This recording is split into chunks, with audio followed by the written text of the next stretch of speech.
नमस्कार दोस्तों, मैं एडवोकेट दीपक जोशी आप सबका लेक्सवॉक टॉक में स्वागत करता हूँ।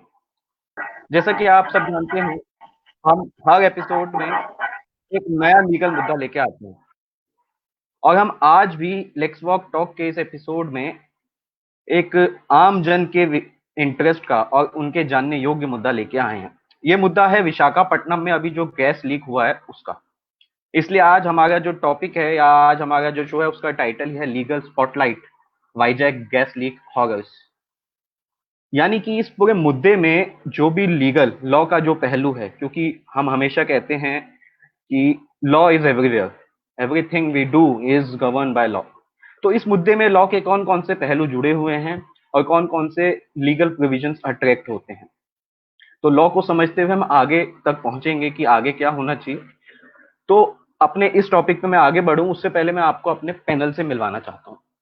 आज हमारे पैनल में सबसे पहले जो पैनलिस्ट हैं वो हैं डॉक्टर अनीता यादव जी।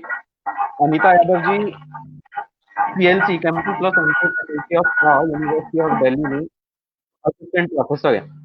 इससे पहले Anita ma'am national university of law NLSUI Bangalore में असिस्टेंट प्रोफेसर रह चुकी हैं। उससे पहले क्रेस्ट यूनिवर्सिटी में भी मैम ने पढ़ाया है। Welcome to the show ma'am. Thank you Deepak. आज आज हमारे दूसरे पैनलिस्ट हैं मिस्टर अक्षय अग्रवाल जी। अक्षय जी को आप जानते होंगे, अक्षय जी हमारे साथ आते रहते हैं। अक्षय जी पेशे से एक वकील हैं दिल्ली हाई कोर्ट में, और अक्षय जी एक लॉ फर्म है अर्बन लॉयर्स एंड कंसल्टेंट, उसके पार्टनर भी हैं। Welcome to the show Akshay ji. Sir नमस्कार सर।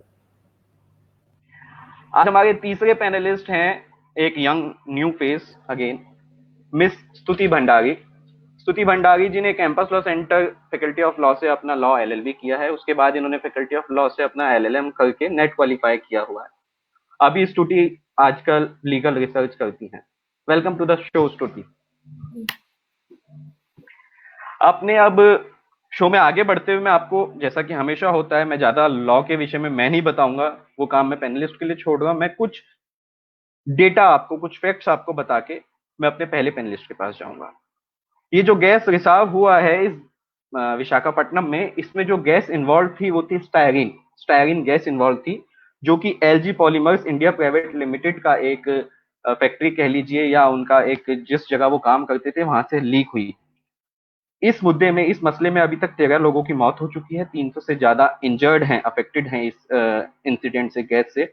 और इन 300 में से 48 बच्चे हैं और 25 जो है क्रिटिकल स्टेज में है। तो अब इस मुद्दे को आगे बढ़ाने के लिए हम अपने पहले सब टॉपिक, जो हमारा आज का पहला सब टॉपिक है, उसकी तरफ चलते हैं, जो है द लॉ एंड लायबिलिटीज। क्योंकि यदि इतनी बड़ी घटना हुई है, दुर्घटना, नॉट जस्ट घटना, ये दुर्घटना है, इतनी बड़ी दुर्घटना हुई है, तो कुछ ना कुछ तो लॉ का वायलेशन हुआ होगा, किसी ना किसी की तो लायबिलिटी होगी। यही समझने के लिए हम अपने सबसे पहले पैनलिस्ट डॉक्टर अनीता जी के पास चलते हैं। Over to you ma'am. Thank you, Deepak. First of all, I welcome to all the people who have joined on this online platform. जैसा कि दीपक ने पहले ही कुछ फैक्ट्स बता दिए हैं, but I just would like to add few more facts in this case what I have collected from the news. So जो ये पॉलीमर कंपनी थी, it was the South Korean multinational company. इसकी parent company जो थी वो south Korea में है। ये थोड़ा बात ध्यान रखने वाली है। और इसमें जो गैस रिसाव थी, जैसा कि दीपक ने बताया, स्टायरीन, बहुत से एक्सपर्ट ने इस गैस के बारे में बताया कि इस गैस के बहुत ढेर सारे कॉन्सिक्वेंसेस हैं। For example, it has created the headache, fatigue, weakness, as we are seeing in the newspapers. So now the problem is that this is the one of the the hazardous incidents which took place in Visakhapatnam, and now the question which we have to deal with now, what are the obligation law create in such kind of industrial disaster, or what kind of the legal framework we have to deal such kind of situation. So what I'm trying to do now, I will just trying to give you the overview कि कौन कौन से ऐसे major legal law हैं, कौन कौन ऐसे major legal provision हैं जिसके अंदर हम जो अभी घटना हुई है विशाखापट्टनम में उसको डील कर सकते हैं. So basically when we talk about the legal framework with regard to such industrial hazardous, we can talk about the two two kinds of legal framework. One, what are the penal provision this incident is attracting, and second, I will be discussing what are the civil remedies under major law, keeping in mind this incident. So when we talk about the penal provision, we do have a lot of provision in Indian Penal Code which talks about the negligence. So I will just quickly highlight few of the provision without going in detail. But of course, I will let you know the section. So if anyone is interested, can read the section in detail. So if you see in IPC, chapter 14, which deals with the offenses affecting the public health, include lot of provision which can be applied in such kind of incident. So you can take the example of section 278, which deals with making atmosphere noxious to the health. This is all one of the provision. Section 284, negligence conduct with respect to the poisonous substances. 285, section 285 of IPC, negligence conduct with respect to the fire matter, and also section 337, which is dealing with the causing a hurt by the act of endangering a life or personal safety of others. So along with that, there are few of the other provision also under the Indian Penal Code which affected in this incident. And I also would like to add you, in this Vizag case, according to the news report, the Gopalam Pattanam police have registered FIR under all this provision against the LG Polymer Management. So this is I was talking about the penal provision, keeping in mind this ISEC incident. But apart from that, there are so many legislation came after Bhopal leak gas case. I'm sure later on we will be discussing more in detail on Bhopal leak gas case. So I'm just holding down here. But quickly going to give you overview that what are the legal legislation development took place after Bhopal disaster case, and which could be very useful with regard to this current incident which took place in Vizag. So after Bhopal leak gas case, there are a lot of legislation has been enacted, and I'm just going to give you the quick overview about all those legislation. So one of the legislation, the manufacturer, storage and import of hazardous chemical rules, 1989. And from the name itself, you can easily make it out that this is the rules which deals with the manufacture, storage and import of hazardous chemical rule. And let me tell you, the styrene gas which has leaked, according to the news report, which has leaked in this polymer case, it has been considered one of the hazardous and toxic substances under this rule. So apart from that, there are other legislation which can be applied in this situation. You can also take the example of Public Liability Insurance Act 1991, which was enacted after Bhopal disaster case. And this was the act enacted basically to provide the compensation immediately to the people of to the victim of those people where such kind of industrial hazards have taken place.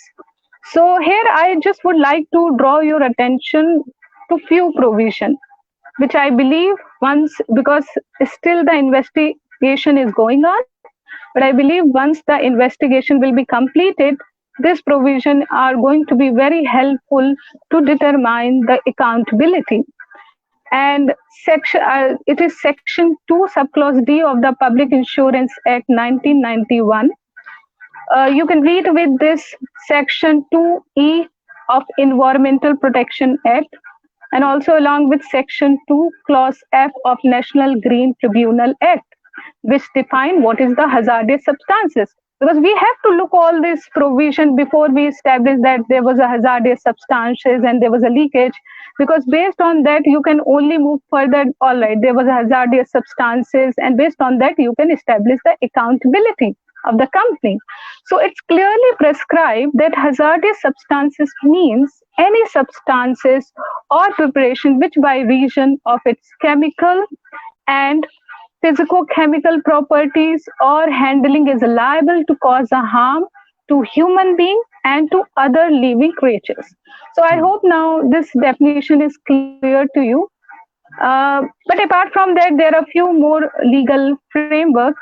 And I would like to request Deepak, please remind me in case if I exceed my time.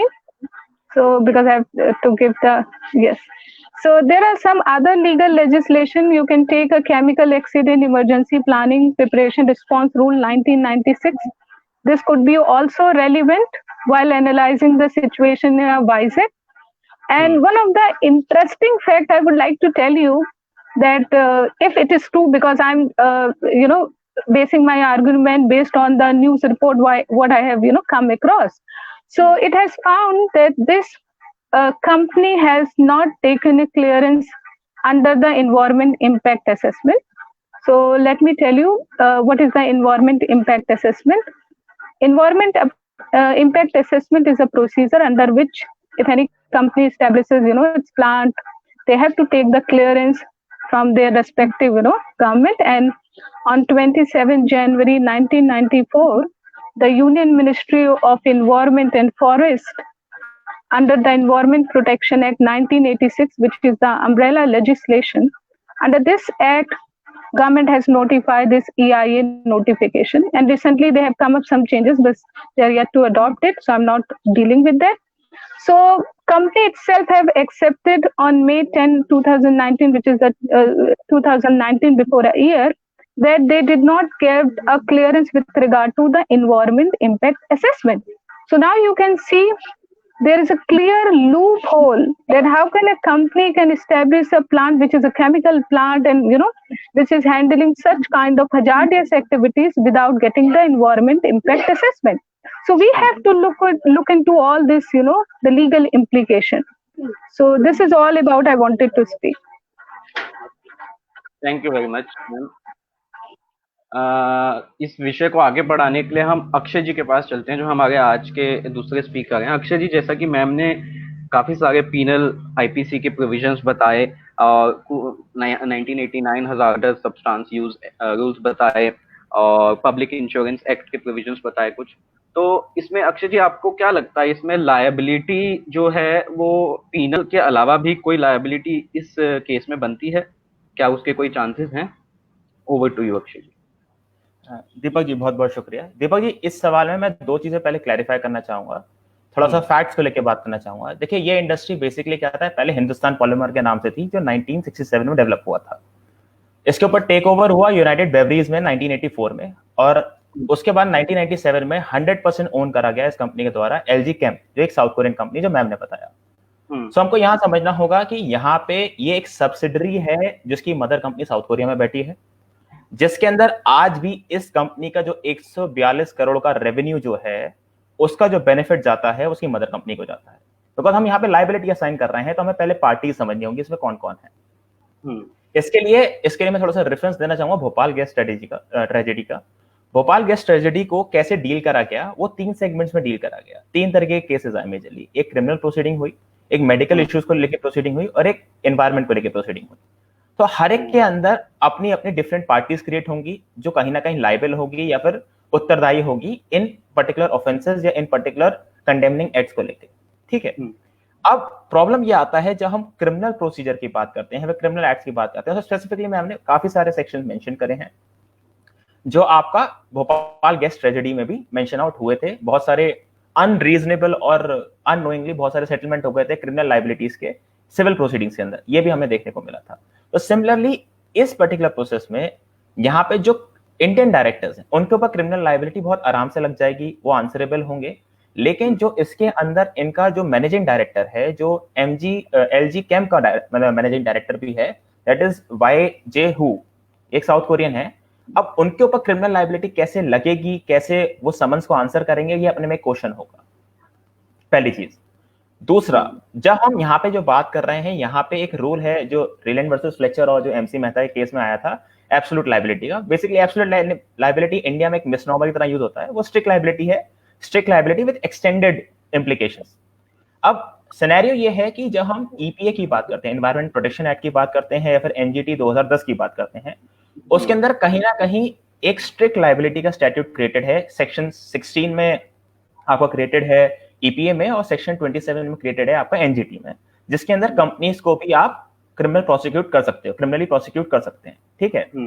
अब scenario ये आता है कि जहां पे एक तरफ compensation की बात आती है या फिर पैसा देने की बात आती है, एनवायरमेंट डिग्रेडेशन की बात आती है या फिर एनवायरमेंट को डैमेज पहुंचाने की बात आती है, वहां मेरे ऊपर एक एब्सोल्यूट लायबिलिटी है, मुझे कंपनसेशन देना है, जैसे प्रेसिडेंसेस सेट हैं जो हम तीसरे पार्ट में डिस्कस करेंगे। लेकिन जब बात आती है क्रिमिनल ऑफेंस लगाना है, मुझे किसी को क्रिमिनली चार्ज करना है, तो क्या क्रिमिनल ऑफेंस को जिसके ऊपर वाइकेरियस लायबिलिटी ड्रॉ कर सकते हैं या नहीं कर सकते हैं? वाइकेरियस लायबिलिटी का मतलब ये होता है कि मान लीजिए आपने कुछ गलत काम किया, लेकिन आपके काम की जिम्मेदारी मेरे ऊपर भी आएगी और मुझे कानूनी सजा भी मिल सकती है इसको लेके, और मैं जेल भी जा सकता हूं।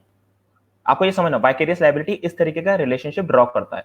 मतलब दीपक जी ने कुछ गलत काम किया जो पीनल कोड में एक ऑफेंस था, और उनके काम का, उनके एक्ट की सजा अक्षय जी को भी मिल सकती है, भले ही वो वहां पे थे या नहीं थे। तो वाइकेरियस लायबिलिटी इस तरीके का रिलेशनशिप ड्रॉ करती है।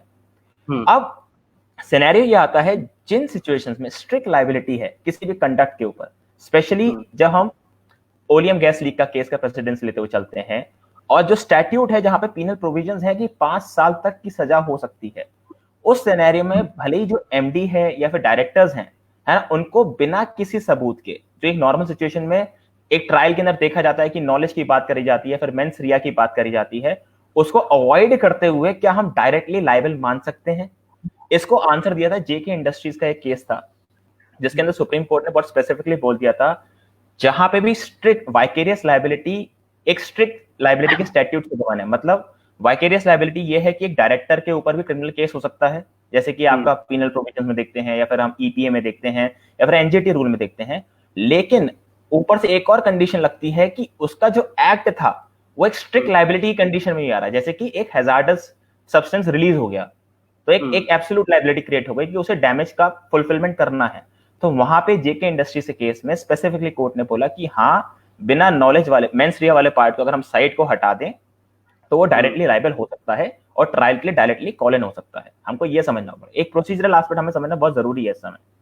दूसरा चीज आता है मेडिकल चीजों के लिए, जो मैम ने इंश्योरेंस वाली बात करी है ना। उसके अलावा जब हम मेडिकल फैसिलिटेशन की बात करते हैं या फिर मेडिकल डैमेजेस की बात करते हैं, तो इसमें 3 पार्टीज रोल में आती हैं हमारी। मेजरली जो कंपनी खुद है, उसको लेके केमिकल एक्सीडेंट रूल्स बने हुए हैं, उसके अंदर लायबिलिटी है उस कंपनी के ऊपर।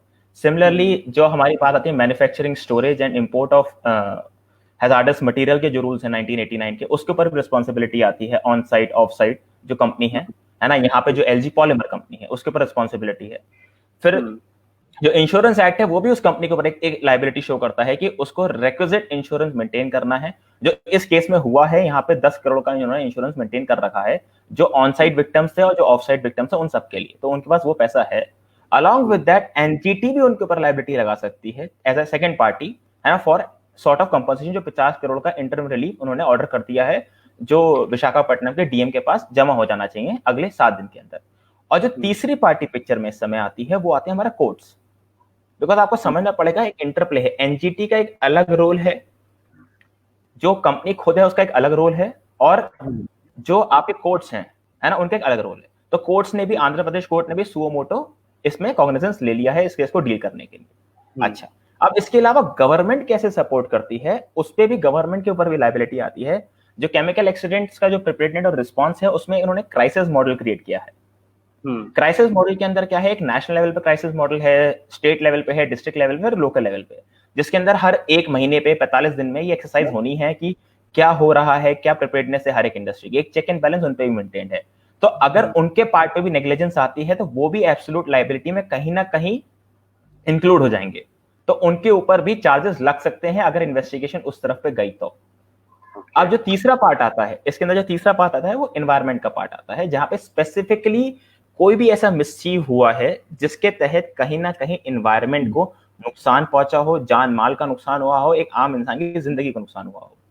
इसके अंदर एक चीज हमें गौर करनी पड़ेगी, जो ओलियम गैस लीक केस था और एमसी मेहता का जो केस था, इसमें 2 चीजें अलग अलग रेशियो में डिसाइड हुई हैं। पहले केस में ये डिसाइड हुआ कि कुछ भी हो, अगर आप हैजार्डस मटेरियल में डील कर रहे हैं, you have to bring that material on your land at your own peril, मतलब अपने रिस्क पे आप लेकर आएंगे। आपको पता है अगर वो किसी भी कारणवश अगर वहां से वो न्यूसेंस या फिर वो सब्सटेंस लीक होता है तो वो नुकसान या हानि पहुंचाएगा ही पहुंचाएगा, और उससे होने वाली हानि की भरपाई आपको ही करनी पड़ेगी।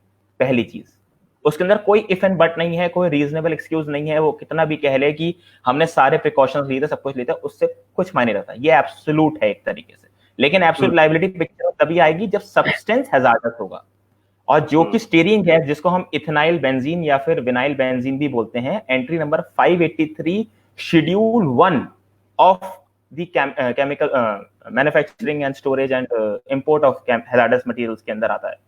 तो ये प्रूफ होता है कि हैजार्डस सब्सटेंस था, इसका मतलब इनके ऊपर एब्सोल्यूट लायबिलिटी लगनी ही लगनी। अब एमसी मेहता का स्टोरी जो था, एमसी मेहता का स्टोरी ये था कि जितनी आपकी हैसियत उस हिसाब से आपको कंपनसेशन मिलेगा।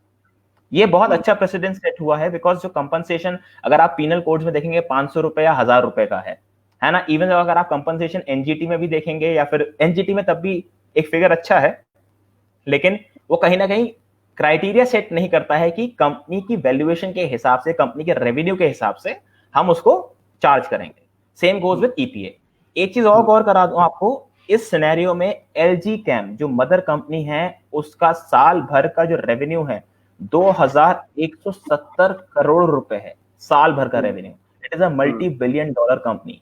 So the compensation should be decided in the lines of the MC Mehta case, in which happened in 1987. So this is my overtake over the entire thing. 3 parts: criminal, medical, and environmental. Different proceedings. Okay. Thank you very much, Akshay ji. Now let's move to our third speaker. मैं अपने audience को भी बता दूं, यदि आप कुछ speakers हमें क्वेश्चंस पूछ रहे हैं, if you want to ask questions, आप लोग अपने लाइव पे कमेंट में क्वेश्चन लिख सकते हैं। Will get those questions and I can ask those questions, और अगर मैं दे पाया जवाब तो मैं भी दे दूंगा।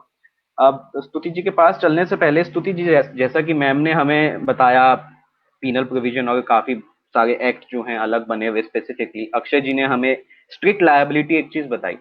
तो मैं आपसे एक ये चीज समझ, क्योंकि मैं भी लॉ स्टूडेंट ही हूँ, मैं एक चीज चाहता था आपसे, आप ऑडियंस को क्लैरिफाई करें कि लॉ ऑफ टॉर्ट में आती है स्ट्रिक्ट लायबिलिटी, एंड उन्होंने एक एब्सोल्यूट लायबिलिटी की भी बात यहाँ पे की। तो स्ट्रिक्ट लायबिलिटी के इंग्रेडिएंट्स क्या हैं, और थोड़ा सा उसके बारे में आप अगर बता पाएं लॉ ऑफ टॉर्ट को कवर करते हुए, क्योंकि वो समझना मुझे लगता है ऑडियंस के लिए आवश्यक है। Over to you ma'am. As Akshay has clearly elaborated the 3 aspects जिसके अंडर हमारी liabilities आ सकती है, so basically जो अभी इस केस में हमारे पास क्वेश्चन आता है कि whether this is a case of strict liability or a case of absolute liability, because जो एनजीटी ने अभी 50 करोड़ रुपए बोला है डिपॉजिट करने को डीएम को, उसके साथ उन्होंने इसको स्ट्रिक्ट लायबिलिटी के अंडर डाला है। बट जैसे कि अक्सर अभी MC Mehta versus union of India जो कि ओलियम गैस लीक वाला केस था उसकी बात कर रहे थे, so in that case the court had covered that case under absolute liability. तो पहले एब्सोल्यूट लायबिलिटी और स्ट्रिक्ट लायबिलिटी में फर्क क्या है? तो जो स्ट्रिक्ट लायबिलिटी है ये राइलेंस वर्सेस फ्लेचर केस जो था, जो कि यूके का 1868 का केस है, तब वहां पर ये कोर्ट ने इनुमरेट करी थी। तो इसमें क्या होता है, अगर any person if he does any unnatural use of his land and keeps any hazardous substance in his land, so he will be strictly liable. But there is this point कि अगर वो चीज बाहर एस्केप होकर जाती है तभी और कोई डैमेज क्रिएट करती है तो he would be liable. And along with this there is this loophole, और देयर इज दिस थिंग, इसमें एक्सेप्शंस है। जैसे the few exceptions which were there कि अगर प्लेंटिफ की खुद की गलती है, और it is an act of God, और it is the act of third party, और वॉलंटरी नॉन फिट इंजुरिया, तो इनमें अगर केस आएगा तो फिर वो जो उसकी लायबिलिटी है वो कम हो जाएगी। सो इसके बाद जब इंडिया में सिमिलर केस हुआ जो कि भोपाल गैस ट्रेजेडी के बाद ही हुआ था, जो ओलियम गैस दिल्ली में लीक हुई थी, तो उसमें जब एमसी मेहता ने पीआईएल डाली थी तो उसमें कोर्ट ने कहा था कि दिस राइलेंस वर्सेस फ्लेचर वाला केस ये बहुत पहले का केस है। So now since the technology and industrialization is evolving, so we need to evolve a new, liability. So उन्होंने absolute liability को evolve किया था. So absolute liability ऐसे कुछ नहीं है. It's just strict liability minus the exceptions. और इसमें ये भी होता है कि absolute liability, जैसे strict liability में हमें चाहिए होता है कि बहुत सारा नुकसान हुआ हो, but absolute liability में अगर एक आदमी को भी नुकसान है लाइक वो there was this case in torts, Klaus Mittelbacher versus East India hotels limited. उसमें सिर्फ एक आदमी, there was this crew cabin का person, he died while swimming in a swimming pool of a hotel. So वहां पर court ने absolute liability को attract किया था। सो ये जो प्रोविजन है, तो ये इसमें थोड़ा बहुत ज्यादा डिफरेंस नहीं है, but absolute liability is more stricter. And I think आज के टाइम पे स्ट्रिक्ट लायबिलिटी में क्या होता है कि company easily it can escape the liability by saying that हमारे पार्ट पे तो कोई नेग्लिजेंस था ही नहीं। सो जैसे कि अभी लॉकडाउन के बाद ये कंपनी जो अपनी LG पॉलीमर्स है, ये दोबारा they was restarting there plant. तो उस टाइम ये जो हादसा हुआ, तो इसमें they can easily escape the liability अगर कोर्ट सिर्फ इसमें स्ट्रिक्ट NGT ने अगर सिर्फ स्ट्रिक्ट लायबिलिटी लगाया। सो वैसे आंध्र प्रदेश कोर्ट ने जब सुओ, जैसे वो वाले जो वहां पर प्रोविजंस है वो फिर भी काफी सही है, जैसे उन्होंने सुओ मोटो कॉग्निजेंस लेकर उन्होंने chemical accident emergency planning preparedness and response rules के अंदर बोला है कि यहाँ पर आप एक कमिटी बैठाकर क्राइसिस रिस्पांस को प्रॉपर्ली चेक कीजिए। और वैसे मैं आपको बता दूं, जैसे इंडिया में जो एक प्रॉपर लेजिस्लेशन है जो escape of this hazards things, वो सिर्फ अभी तक सिविल न्यूक्लियर लायबिलिटी एक्ट आया 2010 में। सो जब ये एक्ट डिबेट हो रहा था राज्यसभा में, सो अरुण जेटली सर ने वहां पर बोला था कि this act only deals with the civil liability, और जो हमारी क्रिमिनल जैसे IPC पीनल कोड्स में भी जो मैम ने सेक्शंस बताए वो है, बट वहां पर वो पनिशमेंट्स उतनी नहीं है।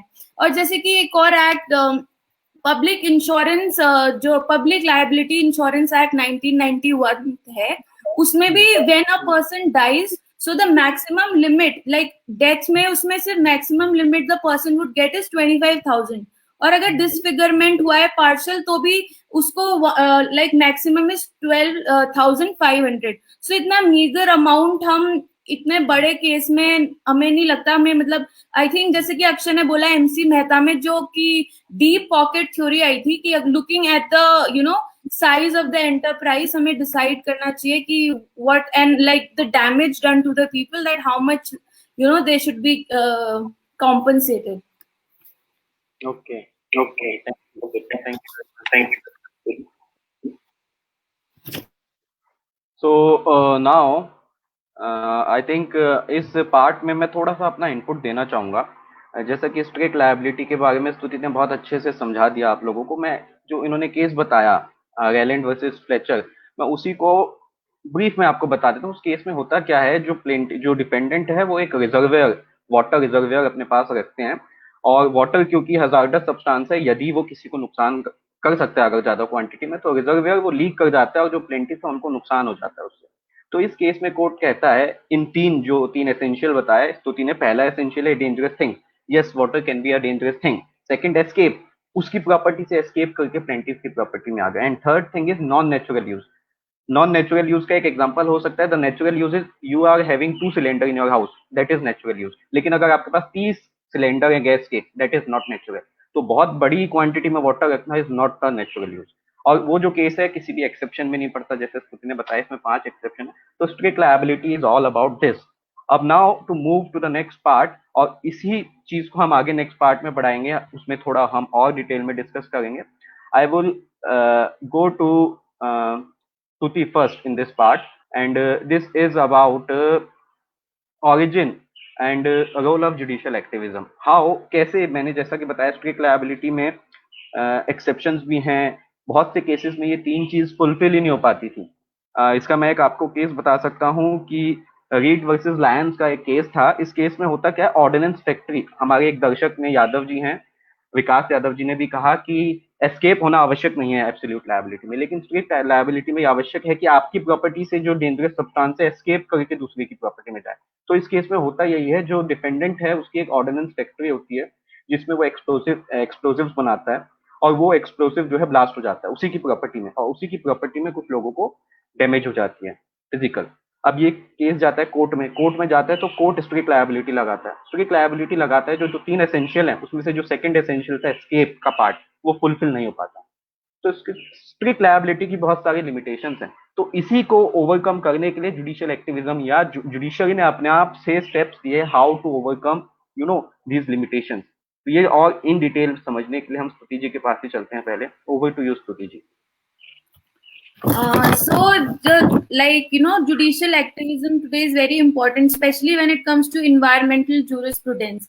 So India is a country जहाँ पर industrialization काफी बढ़ रहा है, which MNCs are investing here, which in turn is a good thing for India. But then जब ऐसे केसेस हमारे सामने आते हैं तो हमें लगता है क्या हमने भोपाल गैस ट्रेजेडी के इतने साल बाद भी कुछ नहीं सीखा, जो कि हम थर्ड पार्ट में वी वुड कवर दैट. सो जैसे कि मैंने पहले डिस्कस किया था, जो इंडिया में ये स्ट्रिक्ट एब्सोल्यूट लायबिलिटी वाला जो भी पूरा सिनेरियो था, ये MC Mehta versus union of India से स्टार्ट हुआ था, जहां पर कि श्रीराम इंटरप्राइजेस से ओलियम गैस लीक हो जाती है एंड इट क्रिएट्स सो उसके ऊपर बहुत सारा जो दिल्ली के वहां पर एरिया है उनको काफी नुकसान होता है. सो MC Mehta who was an activist, तो उन्होंने एक PIL डाली थी. तो इसमें सुप्रीम कोर्ट ने एब्सोल्यूट लायबिलिटी लगाकर ये कहा था कि जो कभी भी कोई भी if there is an enterprise, for that you need an enterprise and it should be engaged in some hazardous or inherently dangerous industry, and it should pose a threat to the safety of the people who are working inside the factory and also the people who are outside in the radius around the factory. So I think ये बहुत court ने सही चीज कही, because अगर हम strict liability को यहाँ पर लगाएं तो वो लोग जो फैक्ट्री के अंदर काम करते हैं, अगर कल के दिन उन्हें कुछ होता है, so there is no escape. So I think वो लायबिलिटी नहीं लगेगी. सो कोर्ट ने बहुत इनोवेटिवली सिनेरियो को देखते हुए ये लगाया था. सो उसमें कोर्ट ने कहा if this is the case then the enterprise owes an absolute and undelegable duty to the community so that there is no harm to the community. So उसी के अंडर ये सब जब हो रहा था, कोर्ट ने इतना स्ट्रिक्ट लायबिलिटी का फैसला इसलिए भी लिया था बिकॉज उसके बैकड्रॉप पे भोपाल गैस ट्रेजेडी की जो भी कॉम्पनसेशन प्रोसीडिंग्स यहाँ पर भी चल रही थी और बाहर यूएस में भी चल रही थी. सो उसी के बाद आया था Charanlal Sahu versus union of India, जो कि भोपाल गैस ट्रेजेडी से रिलेटेड केस है.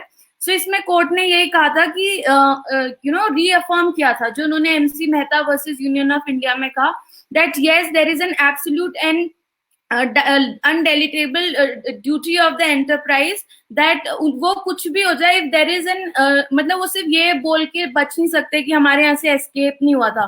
सो अगर कुछ भी तरह से if they are involved in something which is inherently, जैसे कि उस टाइम पे मिथाइल आइसोसाइनेट गैस थी, सो वो होता है तो उसमें एब्सोल्यूट लायबिलिटी लगेगी. क्योंकि यहाँ पर जो ये चरणलाल साहू वाला केस था, उस टाइम पे हमारे पास to compensate the claims, there was this act which was formulated by the government, Bhopal Gas Leak Disaster Processing of Claims Act 1985, which was enacted by the central government. So court ने finally ये decide किया था कि we need to balance the profit oriented enterprises interest along with the interest and safety of the people who are working and who are outside, and we should also take care of the environment. So तीनों जो हमारे pillars हैं, अगर हम उनको balance करेंगे तभी court ने कहा था these industries can work efficiently.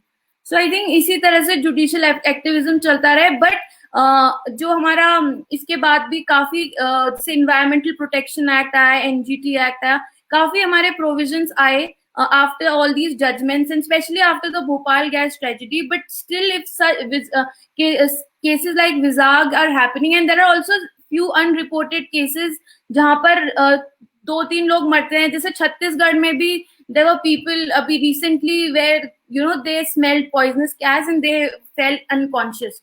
So I think वहां पर हमारा लॉ इतना stringent नहीं है. So I think judicial activism is more playing its part than the laws, because laws are pretty lenient towards these industries, what I feel.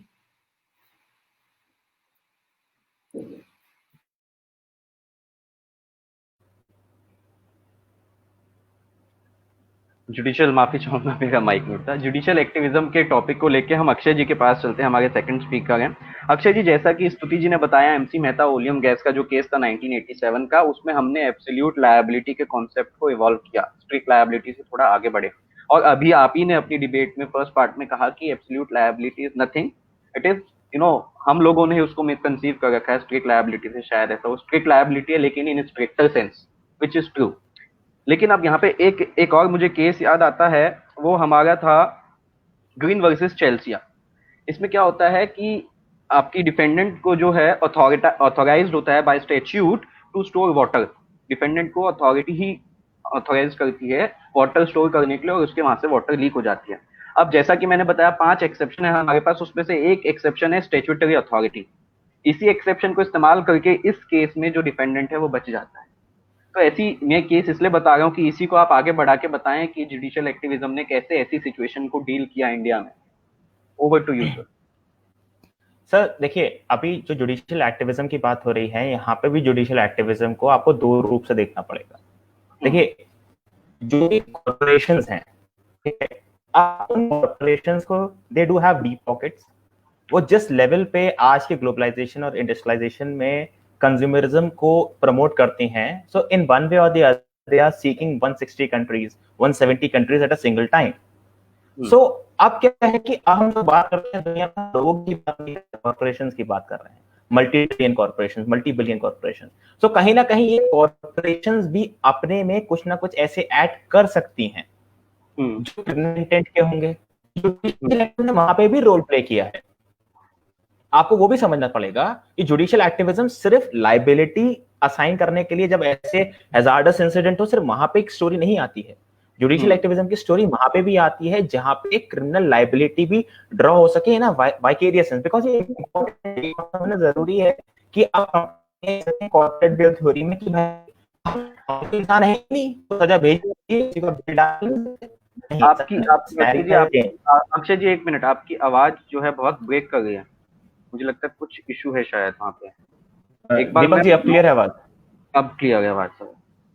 हाँ दीपक जी, मेरा आपसे ये कहना है कि आज सिनेरियो ये है कि अभी तक basically judicial activism liability basis पे, कंपनसेशन बेसिस पे, एनवायरमेंटल प्रोटेक्शन को लेके जो जुडिशियल एक्टिविज्म हुआ उसका एक प्रोमिनेंट रोल है सोसाइटी में। लेकिन कॉर्पोरेशन को क्रिमिनली लाइबल करना, उसके ऊपर जो ज्यूरिस्प्रूडेंस डेवलप हुआ है, हमें उसे भी देखना पड़ेगा। बिकॉज कहीं ना कहीं अगर हम देखें, एक छोटा सा फैक्ट क्लियर करता हूं, एक ना MHA शब्द होता है, मेजर हैजार्डस एक्सीडेंट इंस्टॉलेशंस। तो एक ऐसी इंडस्ट्री जहां पे major hazardous substance freely flow करते हैं, ठीक है, तो वो इंडिया में 1381 हैं, 25 स्टेट्स में और 391 डिस्ट्रिक्ट्स में। तो कहीं ना कहीं ये छोटे इंस्टॉलेशंस नहीं है, ये मल्टी बिलियन इंस्टॉलेशंस हैं। अगर इनमें एक्सीडेंट्स होगा तो इसमें रिस्पॉन्सिबिलिटी सिर्फ उन मजदूरों की होगी या फिर उन सुपरवाइजर्स की होगी जो वहां बैठे हैं, या फिर उनकी होगी जो ओवरऑल इसको फंड कर रहे हैं, चला रहे हैं।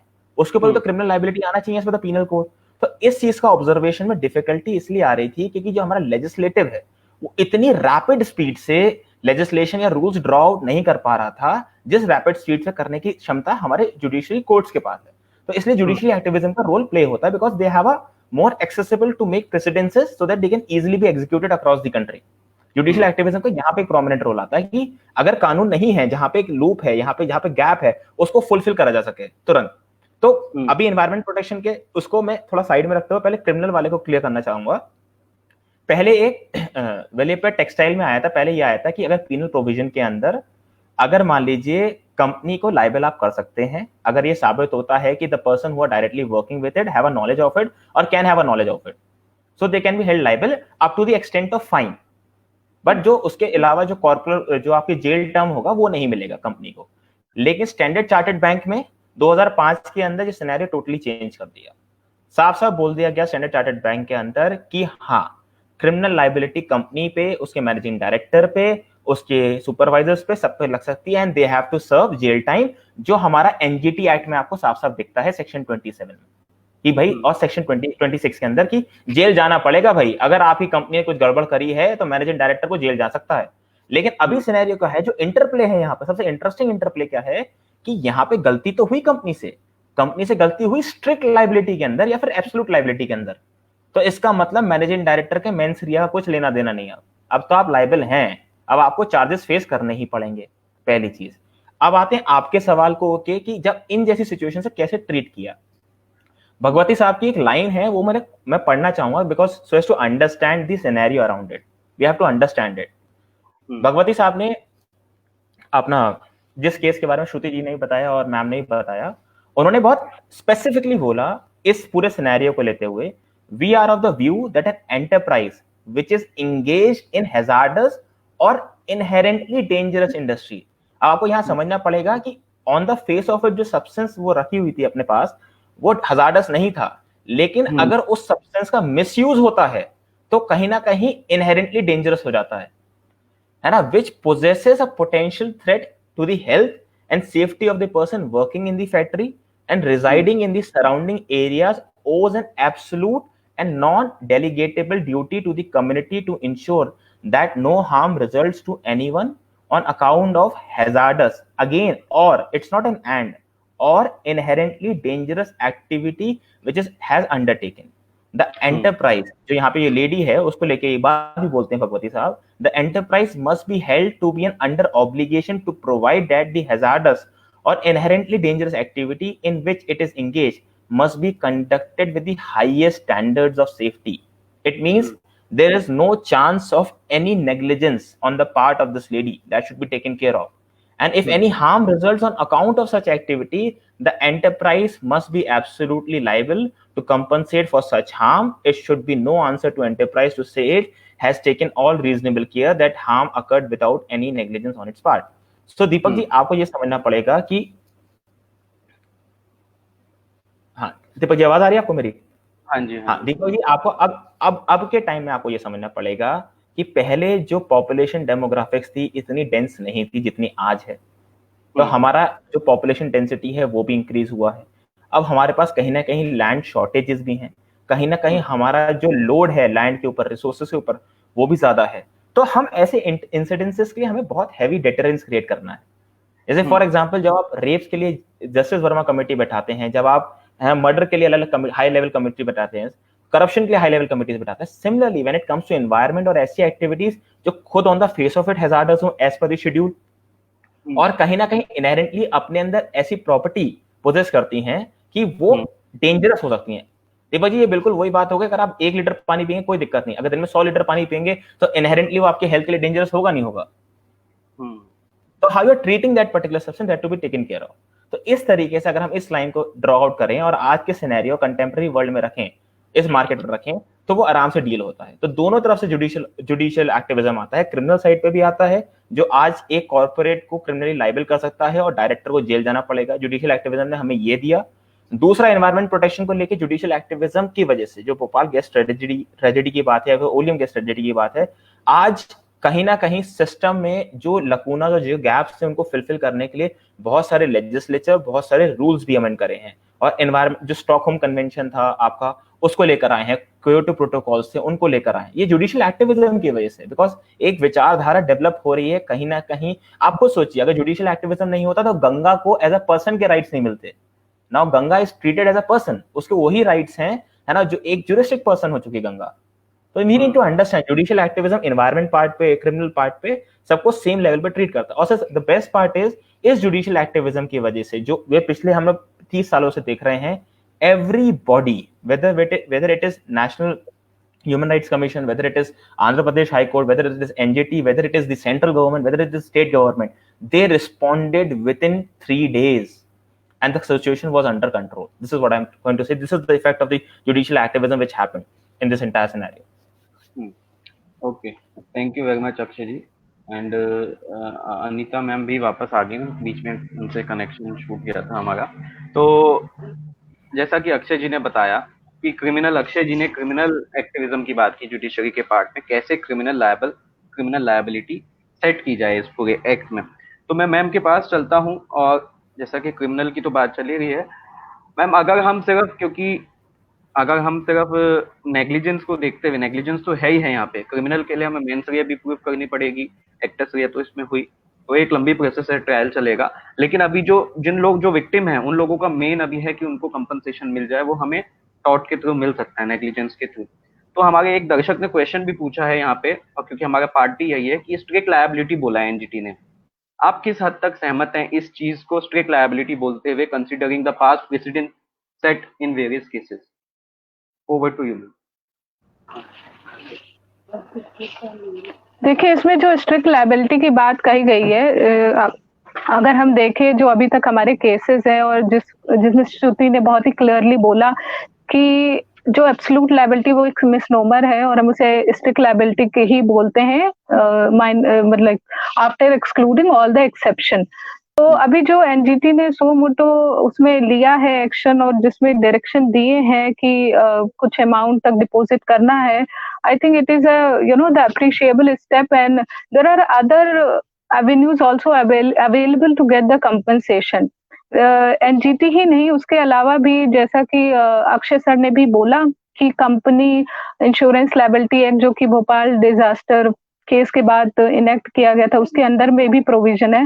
हालांकि उसमें कुछ कमियां भी हैं जो स्थिति ने पॉइंट आउट किया कि उस समय जब ये इनेक्ट किया गया था तो उसमें कुछ लिमिटेड कंपनसेशन है, but company has taken already the insurance under this act, and apart from this insurance company have taken the other insurance also. तो दो इंश्योरेंस इस एलजी पॉलीमर कंपनी ने लिए ही हैं। तो अभी हमें देखना है आगे आने वाले समय में कि इसमें जो है कितना कंपनसेशन मिलेगा, और अभी भी बहुत से चांसेस हैं। और दूसरा पॉइंट में एक पॉइंट अक्षय सर जो कह रहे थे कि अगर हम जुडिशियल एक्टिविज्म की बात करें तो of course judiciary has played a very important role to filling the gap whenever there is a no law.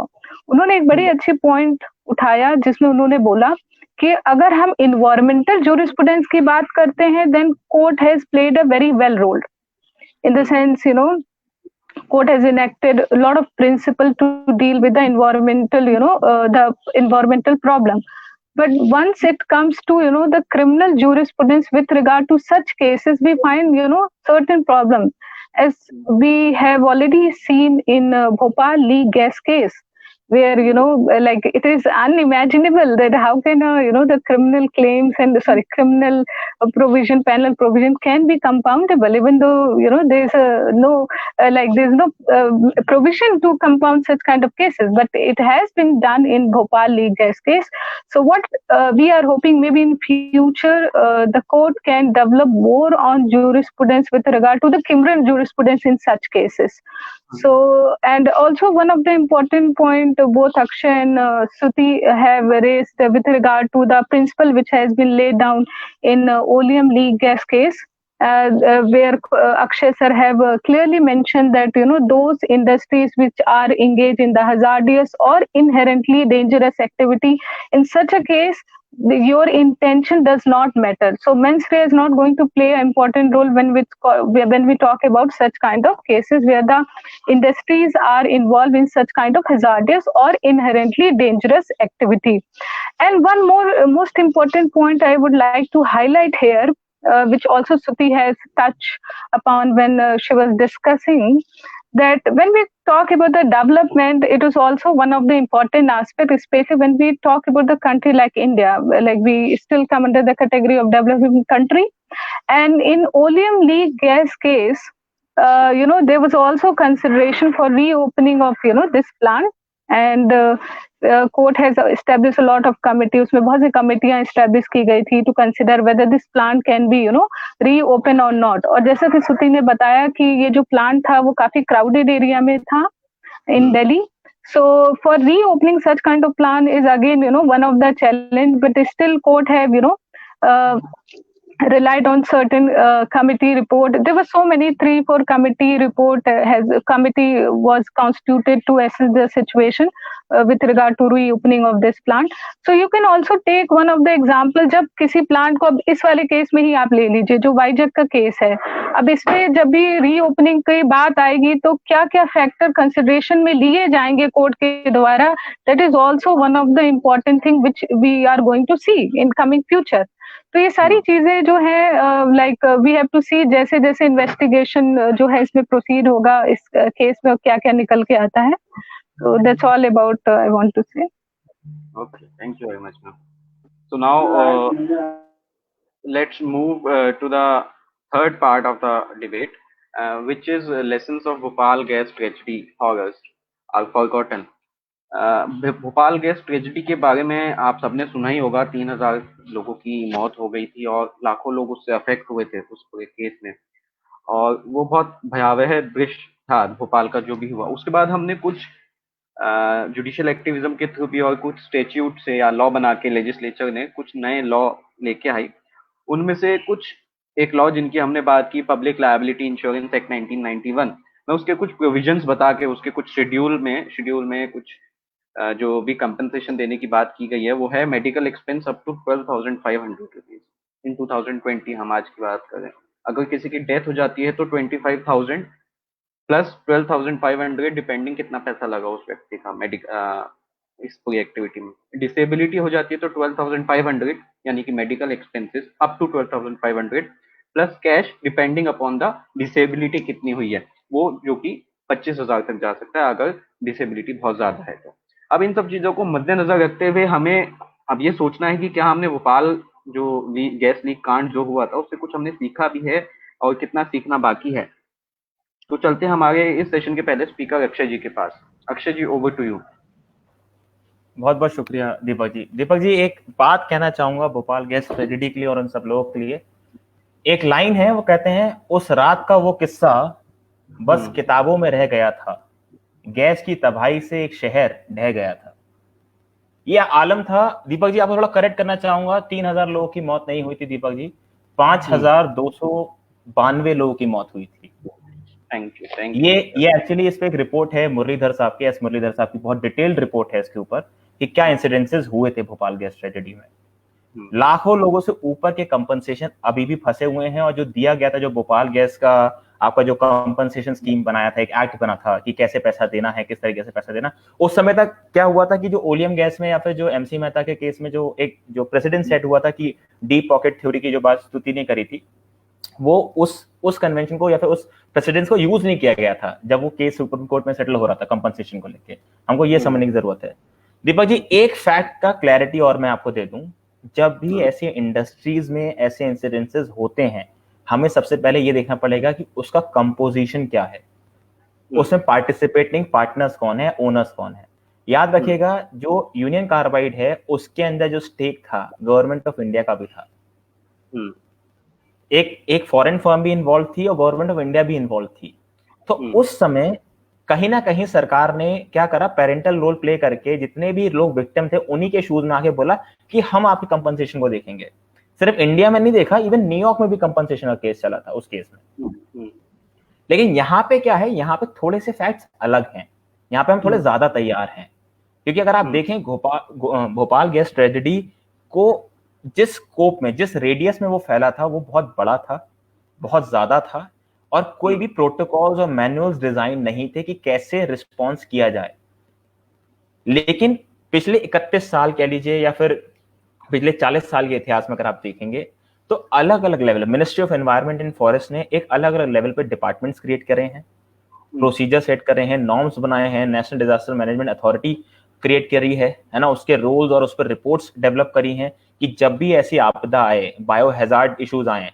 मैंने इवन प्रीवियस डिस्कशन में बताया कि रिपोर्ट इशू हुई है 2008 में, जहाँ पे स्पेसिफिकली एनडीए में, नेशनल डिजास्टर मैनेजमेंट अथॉरिटी ने एक पूरा मैनुअल क्रिएट किया गया है क्या हो। इवन दो एक्सीडेंट, यहाँ पे ये गौर भी करना पड़ेगा कि वाइजैक वाला incident was similar to Bhopal gas only because there was a chemical accident, but जो उसका स्कोप और जो उसका डाइवर्जेंस है और जो इंफ्रास्ट्रक्चर आज अवेलेबल है और जो पहले अवेलेबल था, उसमें जमीन आसमान का फर्क है। हमने बहुत कुछ चीजें सीखी हैं, वो पेपर पे सीखी हैं। एक और चीज मैं आपको बताना चाहूंगा, हमने जो सीखा है, हमने कंप्लायंस कैसे बढ़ाएं सिस्टम के साथ, लाइसेंस सिस्टम को कैसे इंप्रूव करें कंप्लायंस के नाम पे, हमने वो भी सीखा, जिससे कि कहीं ना कहीं करप्शन को मौका मिले, कहीं ना कहीं हम स्टैंडर्ड्स को इवेट कर सकें। जैसे कि EIA की रिपोर्ट के लेके मैम ने बात करी थी, EIA असेसमेंट नहीं हुआ है। एक्चुअली मैं थोड़ा क्लियर कर दूं, इन लोगों के पास एनवायरमेंटल इंपैक्ट असेसमेंट का अप्रूवल था, लेकिन इन लोगों ने जो अपना ऑपरेशन था वो एक्सटेंड किया था, जो एक्सटेंशन ऑफ ऑपरेशन था उसको लेके EIA का इन लोगों के पास अप्रूवल नहीं है। सन 2015 जून में इन्होंने सन 2000 कह लीजिए 12 साल से बिना EIA अप्रूवल के बिना काम कर रहे थे उस एक्सटेंडेड जोन में, और जून 2019 में इन्होंने एप्लीकेशन लगाई। नवंबर 2019 में वो एप्लीकेशन रिस्टेंड हो गई क्योंकि इनका इंटरेस्ट नहीं रहा कि उस एप्लीकेशन को आगे प्रोसीड करें। हमने चेक एंड बैलेंसेस क्रिएट किए हैं भोपाल गैस ट्रेजेडी के बाद। जुडिशियल एक्टिविज्म की हमने बात कर ली, उसके वजह से बहुत सारे एक्ट्स, बहुत सारे प्रोसीजर जो हम पीछे हमने डिस्कस करे कि जब केमिकल एक्सीडेंट्स हो, प्रिपेयर्ड रिस्पॉन्सिवनेस, उसमें भी अंदर बहुत डिटेल में क्राइसिस अलर्ट सिस्टम क्रिएट हुआ है, उसमें डिटेल में सेंट्रल गवर्नमेंट की रिस्पॉन्सिबिलिटी सेट हुई है, स्टेट गवर्नमेंट की रिस्पॉन्सिबिलिटी सेट हुई है, लोकल और डिस्ट्रिक्ट लेवल की रिस्पॉन्सिबिलिटी सेट हुई है। इवन तो उसमें ये तक सेट हुआ है कि हर 45 दिन में जो आपका डिस्ट्रिक्ट अथॉरिटी है वो एक एक्सरसाइज कराएगी, वो स्टेटस रिपोर्ट लेगी, जितने भी एमएचए या फिर हैजार्डस सब्सटेंसेस की इंडस्ट्रीज आसपास के एरिया में काम कर रही हैं, जो आपकी लोकल लेवल पे, वो हर 30 दिन में उनका इंस्पेक्शन या फिर वेरिफिकेशन करेगी। अब ये हुआ नहीं हुआ वो बात की बात है, जब केस डेवलप होगा, जब लाइबिलिटी सेट होगी, हम देखेंगे। पेपर पे हमने बहुत काम किया हुआ है, बहुत अच्छे से काम किया हुआ है ना। विक्टिम्स को लेके भी हमने बहुत अच्छे से काम किया हुआ कि इंश्योरेंस बने हुए हैं हमारे। लेकिन सबसे बेहतरीन मैं आपसे बात बोलूंगा, इस समय जो आपका नेशनल डिजास्टर रैपिड फोर्स थी जो, और जो नेवी के लोग थे विशाखापट्टनम के पास, उन लोगों ने इस सिचुएशन को बहुत तेज अप्रोच किया जो भोपाल के टाइम पे अवेलेबल नहीं था। कहीं ना कहीं हम ये समझते हैं कि हम लोग आज इनेबल हैं, कहीं ना कहीं पोटेंशियली हम लोग इनेबल, कह लीजिए ये ब्लेसिंग इन डिस्गाइज है कि कोविड की सिचुएशन चल रही थी, already medical supplies were in abundant form at Visakhapatnam posted navy, तो उन्होंने बहुत सारे वेंटिलेटर्स, ऑक्सीजन टैंक्स वगैरह सब दिए।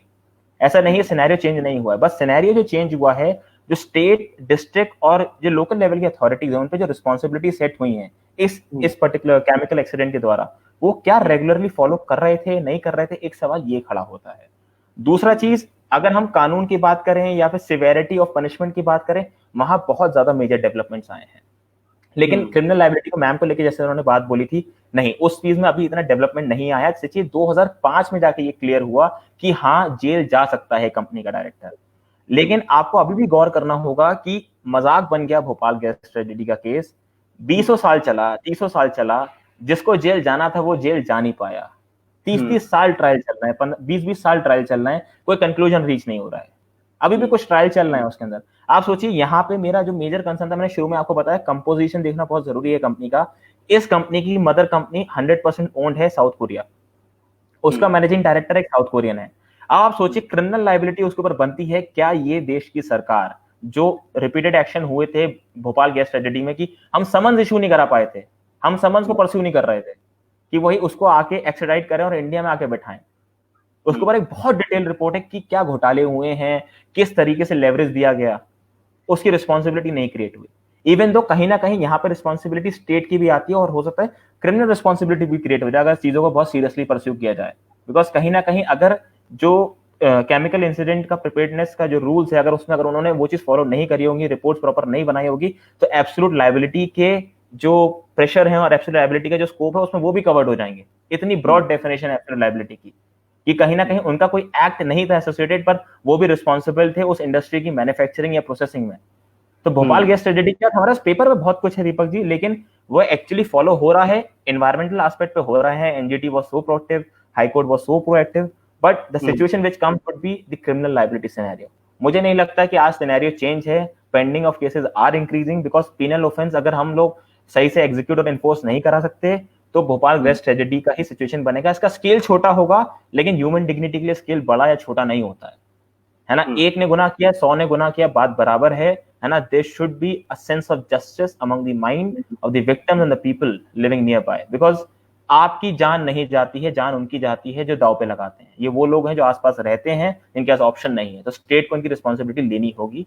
भोपाल गैस ट्रेजेडी में बहुत हद तक नहीं ली गई, बहुत सारे लूप होल्स है, बिकॉज कहीं ना कहीं मैं सोचता हूँ कि वहां पे गवर्नमेंट खुद एक पार्टी थी जो उस पर्टिकुलर इंडस्ट्री में ओनरशिप रखती थी, लेकिन इस सिचुएशन में 100% ओनरशिप प्राइवेट है। तो मुझे लगता है शायद प्रोएक्टिवली काम किया जाएगा और किसी को लायबल ढालने में दिक्कत नहीं होगी, अनटिल अनलेस एक इंक्वायरी सेटअप हो उन लोकल बॉडीज के ऊपर जो केमिकल एक्सीडेंट एक्ट के अंदर कवर्ड होती हैं। Okay, thank you very much Akshay ji. इस सेशन में अपने नेक्स्ट स्पीकर मैम के पास चलते हैं, डॉक्टर अनीता जी के पास। मैम, जैसा कि हमने टॉर्ट लॉ में भी पढ़ा, और हम जो लायबिलिटी में इंटेंशन को अलग कर देते हैं, तो अगर मैं गलत तो आप कीजिएगा। एक हमारे व्यूवर ने क्वेश्चन भी पूछा है कि वो जो एब्सोल्यूट लायबिलिटी है वो रिस्पेक्ट टू कंपनी, लेकिन यदि हम सेम लायबिलिटी उसी पैमाने पे क्रिमिनल एक्ट पे लगाएं, क्रिमिनल अगर हम उन पे ट्रायल चलाते हैं उस पे लगाएं, तो आपको लगता है कि कुछ मतलब आपको फिजिबल लगती है ये चीज? क्योंकि क्रिमिनल लायबिलिटी हमारे सेट करने के लिए सीआरपीसी है, आईपीसी में हमारे सेक्शंस दे रखे हैं, हम एक अमेंडमेंट ला सकते हैं एक्ट में। लेकिन ये जो एब्सोल्यूट लायबिलिटी हमें एमसी मेहता केस में इवॉल्व हुई है, I think as far as I think, क्योंकि मैं एक अलग पर्सपेक्टिव लाना चाहता हूँ डिबेट में, क्योंकि सभी लोग कह रहे हैं होना चाहिए, लेकिन एज अ एकेडमिशियन आपको क्या लगता है कि क्या वो फिजिबल हो पाएगा उस एब्सोल्यूट लायबिलिटी को क्रिमिनल ट्रायल में अप्लाई करना? Over to you ma'am.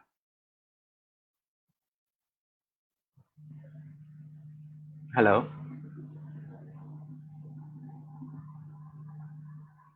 की आवाज ब्रेक हो रही थी। हाँ मैम। ओके मैम, आप मैं रिपीट करता हूँ अपना क्वेश्चन। हाँ Deepak ji, I am sorry, मैं आपको पूरा सुन नहीं पाई, आपकी आवाज ब्रेक हो रही थी। ओके, कोई बात मैम। मैं कह रहा था जैसा कि हमने एमसी मेहता में एब्सोल्यूट लायबिलिटी का प्रिंसिपल इवॉल्व किया, तो वो प्रिंसिपल हमने उस केस में टॉर्ट लॉ जो है कंप्लीट करने के लिए उस हिसाब से इवॉल्व किया। यदि हम सेम प्रिंसिपल को सेम लायबिलिटी के साथ क्रिमिनल लॉ में लगाएं तो आपको ये कितना फिजिबल लगता है? क्योंकि क्रिमिनल लायबिलिटी सेट करने के लिए पूरा प्रोसीजर है, देयर इज सीआरपीसी। तो मैं इस पे आपका ओपिनियन मैं लेना चाहूंगा मैम। इस पे एक व्यूवर ने क्वेश्चन भी पूछा है, तो इसलिए ओवर टू यू मैम। अगर अगर हम इसे क्रिमिनल लायबिलिटी में लाते हैं तो ऑफ कोर्स इसको हम ला सकते हैं, जैसा कि मैंने इसमें पहले भी पॉइंट आउट किया था कि एक ऐसे केसेस हैं जिसमें हम इंटेंशन नहीं देखेंगे। जनरली अगर हम क्रिमिनल लायबिलिटी की बात करते हैं तो mens rea plays a very important role, जिसमें हम इंटेंशन देखते हैं कि उस इंसान का इंटेंशन क्या था। लेकिन इस तरीके के जो इतने बड़े पैमाने पे इंडस्ट्रियल हैजार्डस और इतने बड़े पैमाने पे ये जो भोपाल लीक गैस केस हुआ था, इन सारे मुद्दों को अगर हम ध्यान में रख के सोचे और अपने जो क्रिमिनल जस्टिस सिस्टम उसको देखे, तो उसमें कोई ऐसी बात नहीं है कि मतलब आपको इंटेंशन होना ही जरूरी है।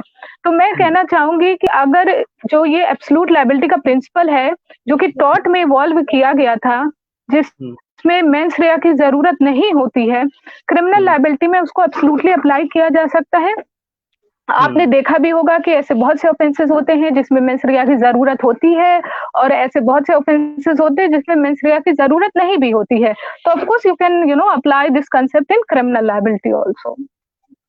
Okay okay. और मैम इसमें आपका अगर कोई और क्लोजिंग रिमार्क है पूरे टॉपिक पे तो आप वो भी दे सकते हैं मैम, क्योंकि फिर इसके बाद Stuti will be the last. Yes yes, मैं बस थोड़े से point, yes I just would like to add few point. Akshay ji ने बड़े अच्छे से कवर किया कि हमने इस भोपाल लीग गैस से क्या सीखा और हमें क्या सीखना बाकी है।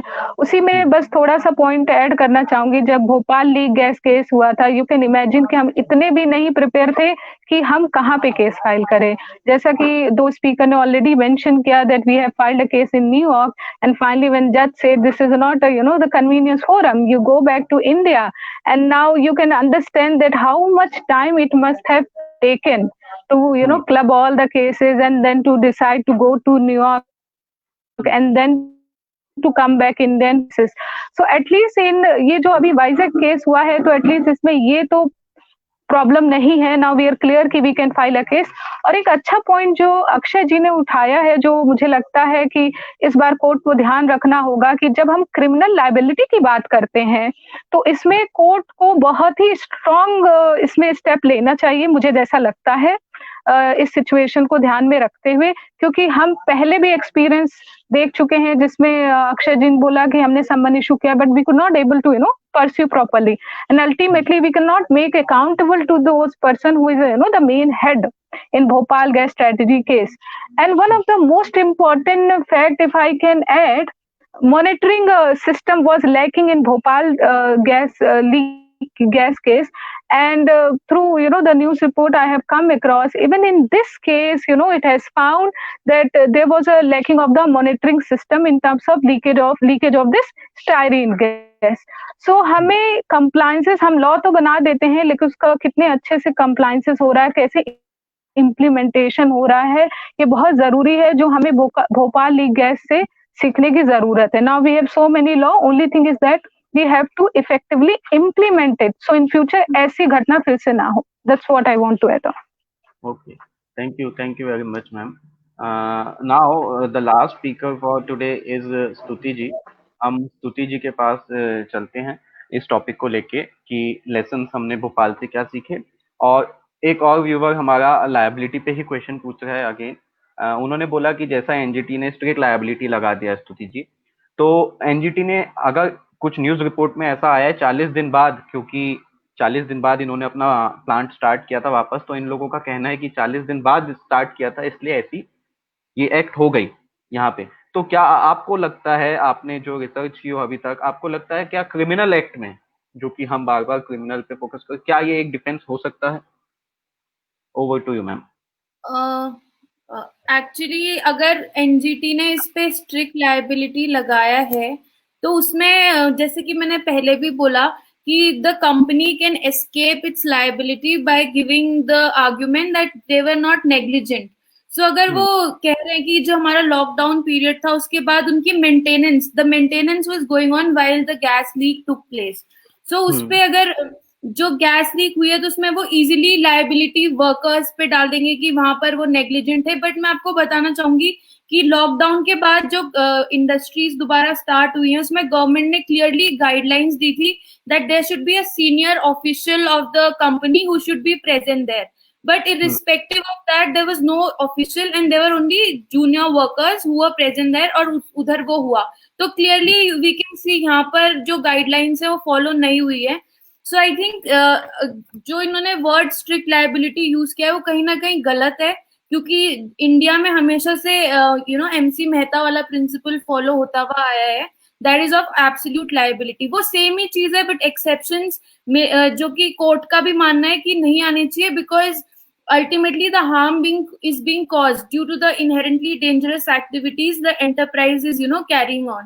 So I think वो चीज नहीं आएगी तो जो आप उन्होंने पूछा था उसमें।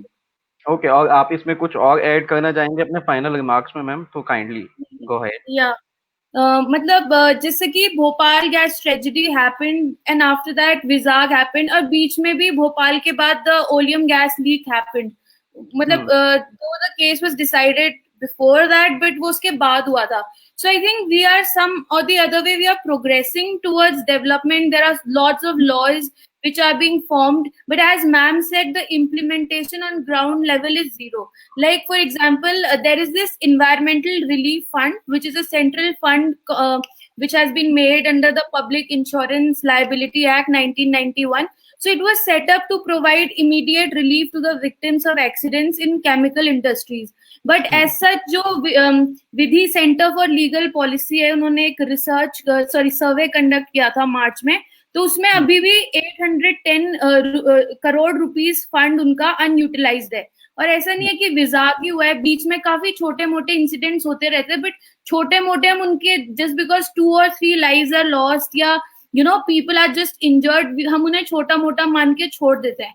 बट आई थिंक इन सब जगह पे अगर हम स्ट्रिक्ट इम्प्लीमेंटेशन नहीं करेंगे so there is no point of having so many laws. क्योंकि भोपाल गैस ट्रेजेडी के बाद ma'am has already told and Akshay ने भी बताया कि कितने from environment EPA act to national green tribunal act to Bhopal gas every act which has been there, जब तक उसका इम्प्लीमेंटेशन ग्राउंड लेवल पे नहीं हो रहा है so I don't think we have come far. Laws बनाना is not the thing, implementation is the thing. And also the fact that जब हमने भोपाल गैस ट्रेजेडी के बाद we also saw in the Shriram industries that the areas which are densely populated वहां पर हमें avoid करना चाहिए कि ऐसी इंडस्ट्रीज हो। But still within 5 kilometers of this industry there were 6 villages जहां पर तभी यहाँ पर इतना सारी casualties हुई हैं। So I think even the government is somehow responsible because they are not seeing that the guidelines are being effectively implemented. So I think everyone is responsible on their part. So I think we have on paper we have come a long distance after the Bhopal gas tragedy, but जब हमें Bhopal gas tragedy के aftermath अभी भी देखने को मिल रहे हैं। So I think we need to properly be more stringent towards such industries. Okay, thank you very much स्तुति जी। नाउ तो जैसा कि स्तुति जी ने भी बहुत राइटली शी सेड कि सिर्फ लॉ बना देना काफ़ी नहीं है, उनकी इम्प्लीमेंटेशन ग्राउंड लेवल पे होना भी बहुत आवश्यक है। लॉज काफ़ी हैं ऑलरेडी और इम्प्लीमेंटेशन का काम आता है स्टेट का। तो जब हम लायबिलिटी स्टेट का और एग्जीक्यूटिव का जब हम लायबिलिटी डिसाइड करना चाहते हैं या करते हैं तो हमें कहीं ना कहीं स्टेट की लायबिलिटी भी साथ साथ देखनी होगी। और जैसा कि हम स्ट्रिक्ट लायबिलिटी और एब्सोल्यूट लायबिलिटी को भी अच्छे से डिस्कस किया, उम्मीद करता हूँ हमारे ऑडियंस को दोनों में डिफरेंस समझ में आ गया होगा। और हम क्रिमिनल लायबिलिटी की तरफ बढ़ना चाहते हैं, क्रिमिनल उन पे एक्शन हो उसकी तरफ बढ़ना चाहते हैं। तो मैं यहाँ पे क्लोजिंग रिमार्क में absolute liability MC Mehta case में जो इवॉल्व हुआ था प्रिंसिपल, उसके बेसिस जो थे, 2 बेसिस जो उस जजमेंट में उन्होंने बताए थे, वो 2 बेसिस मैं बता के अपने दर्शकों को कंक्लूड करूंगा। पहला बेसिस ये था, मैं I am reading out from that part, if an enterprise is permitted to carry on an hazardous or inherently dangerous activity for its profit, the law must presume that such permission is conditional on the enterprise absorbing the cost of any accident, including indemnification of all those who suffer harm in the accident arising on account of such hazardous or inherently dangerous activity as an appropriate item of its overhead.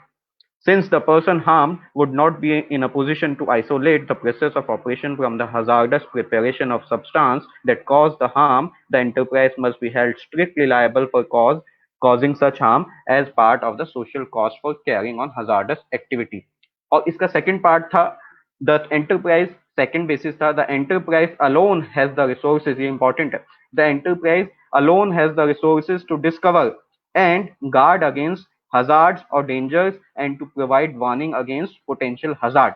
यानी कि enterprise जो काम कर रही है, उन्हीं लोगों को अपनी इंडस्ट्री में या अपने प्लांट में क्या चल रहा है उन्हीं को ज्यादा अच्छे से पता होगा, आपको और मुझे तो पता नहीं होगा। और स्टेट की भी रिस्पॉन्सिबिलिटी है टाइमली इंस्पेक्शन करते हुए। तो इस अपने आज के शो को हम यहीं समाप्त करते हैं। देखते हैं इस मुद्दे पे आगे क्रिमिनल लायबिलिटी कहाँ तक सेट हो पाती है, कितने लोगों को सजा दिलवाने में कामयाब होती है गवर्नमेंट, और कितना कंपनसेशन और कितना जल्दी लोगों को कंपनसेशन और न्याय कहें हम इन टोटलिटी, कितना जल्दी लोगों को न्याय मिलता है।